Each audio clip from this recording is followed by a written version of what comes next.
For our communion message, may I request everyone to open our Bible in the book of 2 Corinthians chapter 5, verse 21. This is a familiar verse.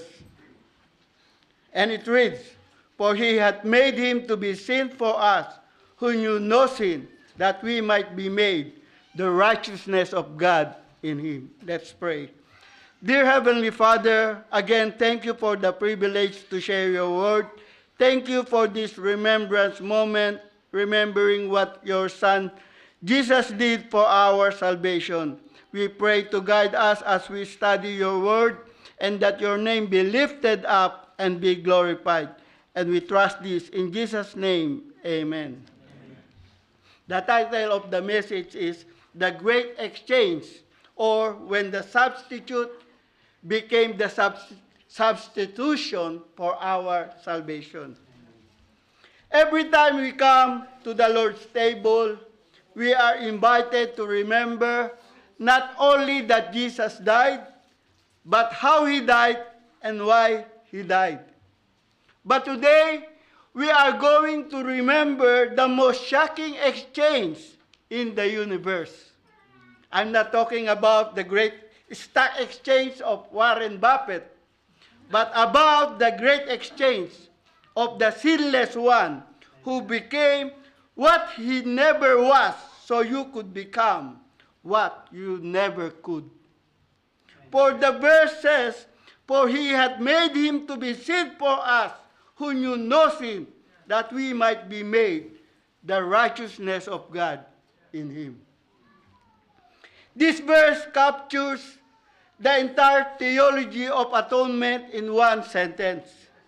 And in this single verse contains the entire gospel. For here we see Jesus was the substitute. He became the substitution so that we might experience salvation. And this will be also our 3 points today: the substitute, the substitution, and the salvation. 3S. So let's break it down. The first part says, for he hath made him, meaning what was him turned into. And this is our first point, the substitute. God hath made him the substitute.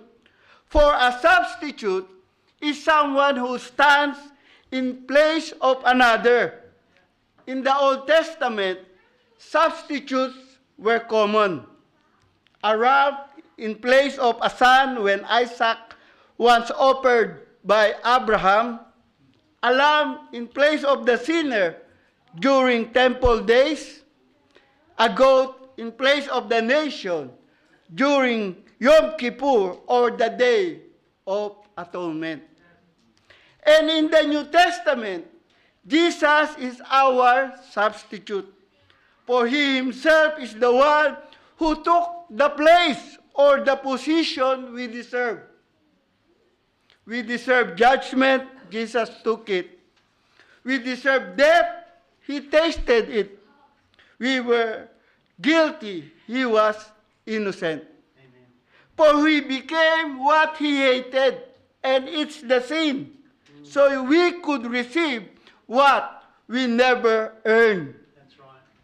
And it is the righteousness of God. Yes, the righteousness of God in him. For he took our shame so we could receive his holiness. He took our curse so we could receive his blessings. And he took our death so we could receive his life. This is not a behavior change. This is identity change. For God clothes us with his righteousness. The first part says, "For he hath made him." This was God's initiative, that God had made him for us. And this was not an accident, not a betrayal alone, not Roman cruelty alone. But God the Father acted in love. That the cross was not forced upon Jesus, it was divinely appointed. That salvation began in the heart of God and not in the hands of men. And yet, it pleased the Lord to bruise him. Isaiah 53:10. Dearly beloved, it doesn't describe some kind of abuse or being a sadist that enjoys inflicting pain or sufferings in others. The word please here means it was the will of the Lord, or it satisfied the righteous purpose of God. That God the Father took pleasure in what the suffering would accomplish. That God was not pleased with the bruising, but the salvation that would come through it. For it satisfied justice and released mercy. And at the table, we remember this sacrifice was planned, purposeful, and loving. Just as the Old Testament lamb stood for the guilty, Jesus stood for us as our substitute. For he died in our place, he died in our stead, representing us before the Father. He died for us. And this word for us is a substitutionary language, for it is personal.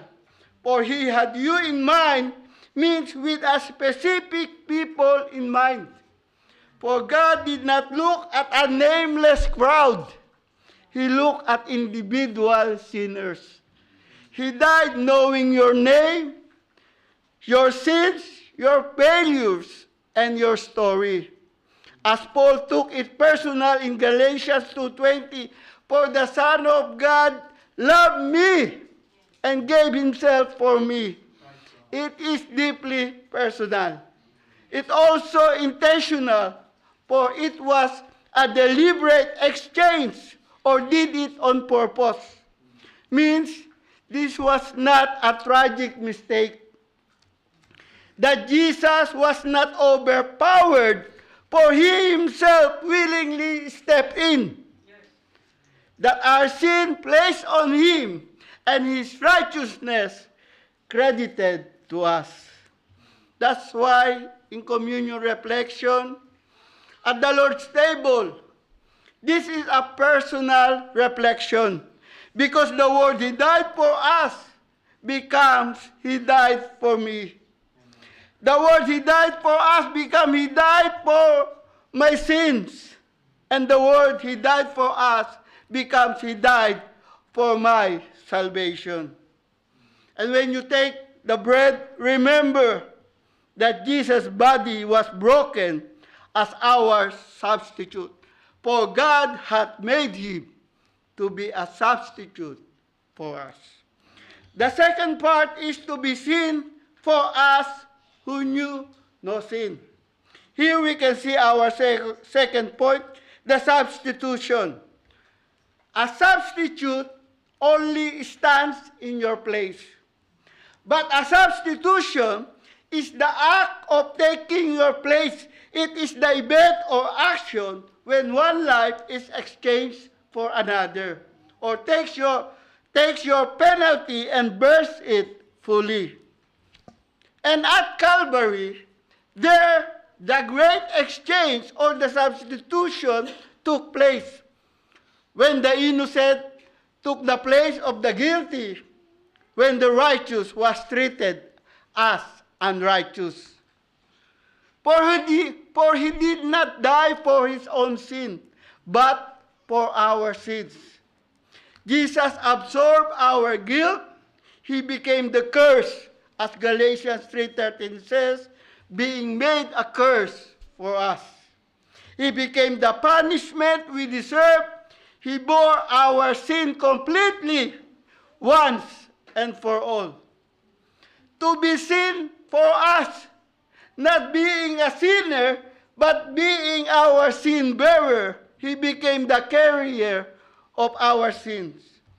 He carried our shame in 1 Peter 2:24, and he bore our iniquity, Isaiah 53:6.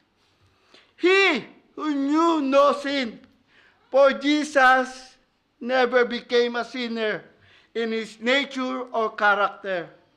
He remained all holy, spotless, and obedient. But on the cross, dearly beloved, our sin was imputed to him, means credited to him and laid upon him. That our guilt was placed on him, our shame rested on him, and our condemnation fell on him. Brothers and sisters, Jesus did not just carry our sin.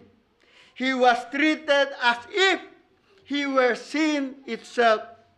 Not a sinner, but sin. That's why at Calvary, dearly beloved, God treated Jesus as if he had lived our sinful life. So he could treat us as if we live Jesus' righteous life. In short, Christ became what we were, so we could become what he is. This is more than sympathy. This is substitution. In summary, substitution is what happened at the cross when our punishment placed on Christ, that his life given for ours. In communion reflection, when you lift the cup, remember he took not only your place, but he took also your penalty. That's when the substitute became the substitution. And the third part, or the last part, is that we might become the righteousness of God in him. Our third point is the result of the substitution, or the result of the great exchange, the salvation. Beloved, because of substitution, salvation is secure. Because we are not saved by works, but by his work.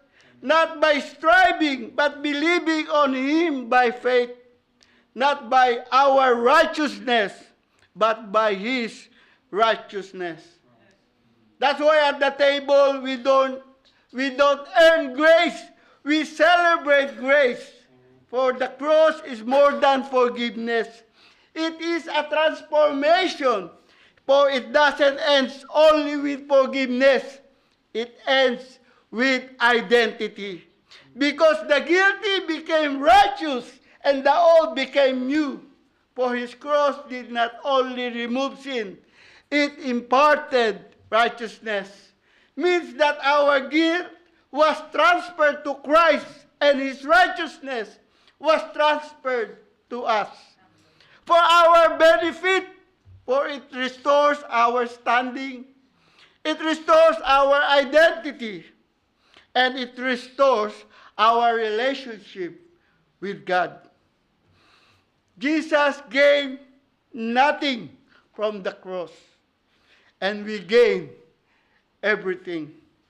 That's why at the table, we do not come as condemned sinners, but as accepted sons and daughters. We partake not in shame, but in gratitude and assurance. Means not forgiven only, but declared righteous. Not clean temporarily, but clothed permanently. Not outside, but in him, in Christ Jesus. Like the assurance of the prodigal son who returned in rags, but was clothed with a robe. Like a spotless garment exchanged for filthy rags. Jesus took our rags, and we received the royal robe. What a great exchange, amen? Amen. He took our rags, means he took what was ours. Our sin, our guilt, our shame, our judgment, and our death. And he gave what was his righteousness, acceptance, peace, sonship, and eternal life. So we could wear his robe of righteousness. Amen. So in communion, reflection, brothers and sisters, this communion table is the reminder of the great exchange, that Jesus became sin for us so we could become the righteousness of God in Him.